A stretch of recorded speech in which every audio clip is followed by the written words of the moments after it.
পাপ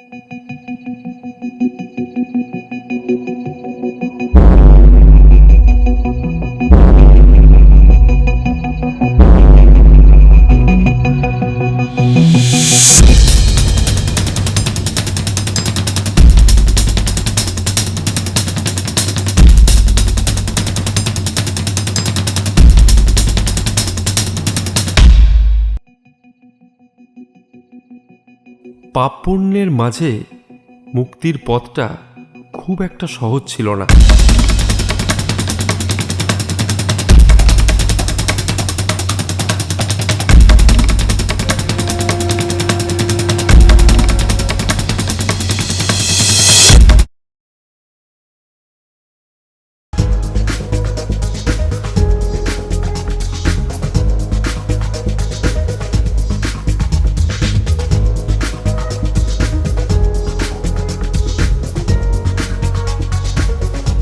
শিয়ালদা থেকে প্রথমে রেলপথ অথবা সড়কপথ, তারপর জলপথ, আর সবশেষে আবার সড়কপথ ক্রস করে তবেই পৌঁছানো যায় গঙ্গাসাগর।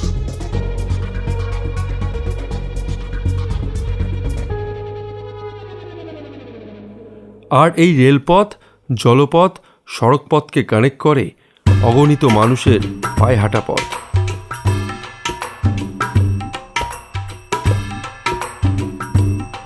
যেই জনসমুদ্রে নিজেদের মনে হয় জাস্ট দুটো ডট বললাম, তার কারণ হলো এই জার্নিতে আমি সঙ্গী হিসাবে পেয়েছিলাম বিশ্বজিৎ দে ওরফে বিশুদাকে, দ্য গ্রেট ওয়াইল্ড লাইফ ফটোগ্রাফার।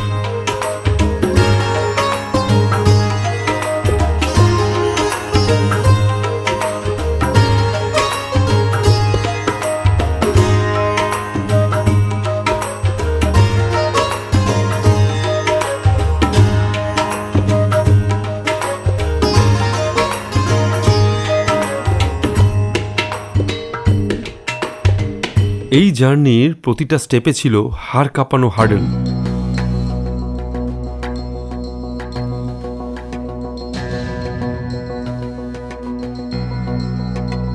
ট্রেন থেকে নেমে চললাম হাডুট পয়েন্টের দিকে। প্রথমে টোটো, তারপর জনসমুদ্রে ভেসে খুব ধীরে ধীরে চললাম জেটি ঘাটের দিকে।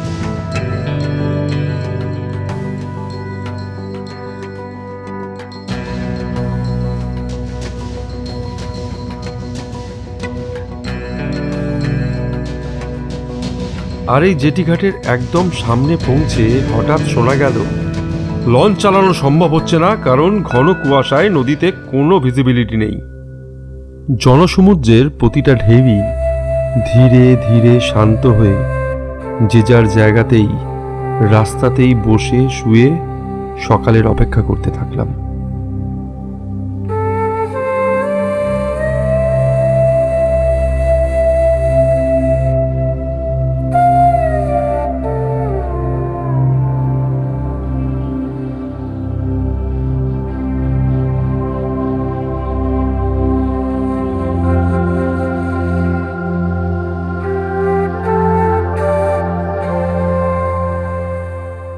সকাল হলো।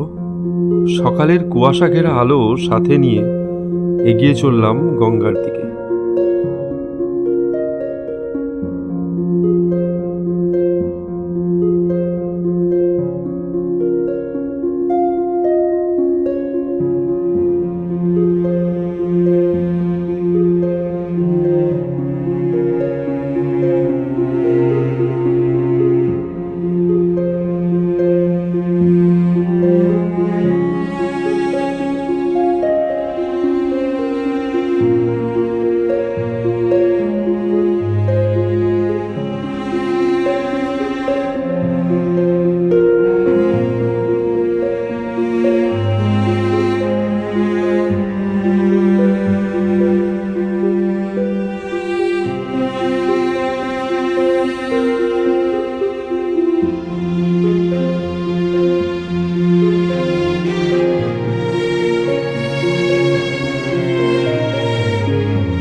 গঙ্গাবক্ষে ৪৫ মিনিটের একটা শান্ত শীতল জার্নি করে পৌঁছালাম সাগরদ্বীপ।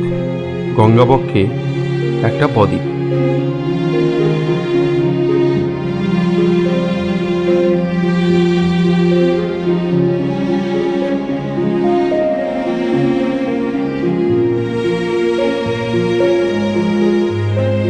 এবার পালা সড়ক পথেই বদ্বীপের এক প্রান্ত থেকে পৌঁছাতে হবে অন্য প্রান্তে, মানে গঙ্গাসাগর।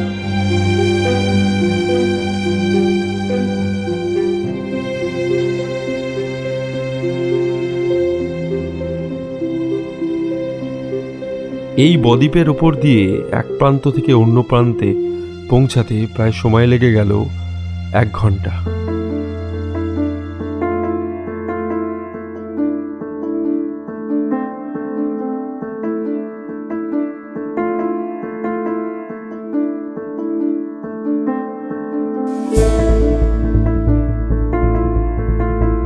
এখানেই বিখ্যাত কপিল মুনির আশ্রম, যার সামনে দেবতা ইন্দ্র লুকিয়ে রেখেছিল সাগর রাজার অশ্বমেধ যজ্ঞের ঘোড়া।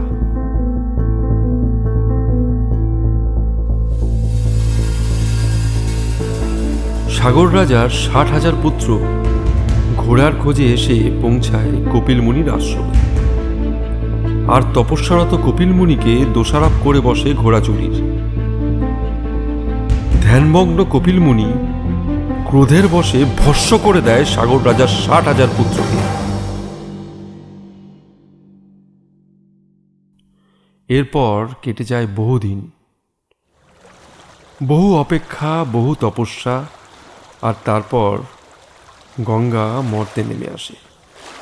আর এই সাগর সঙ্গমেই গঙ্গার ছোঁয়ায় ৬০,০০০ পুত্রের মুক্তি লাভ হয়।